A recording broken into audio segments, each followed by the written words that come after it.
Satyabhama Institute of Science and Technology, Chennai. Satyabhama Institute of Science and Technology, Chennai.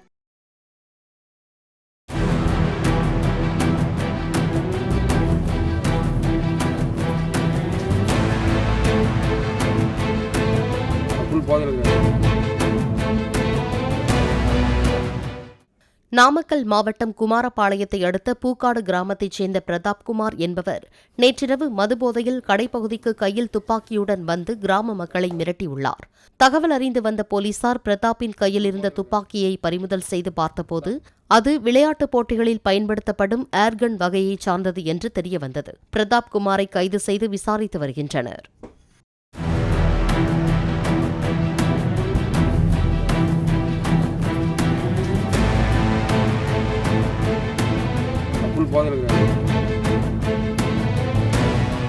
Satyabhama Institute of Science and Technology, Chennai. Satyabhama Institute of Science and Technology, Chennai.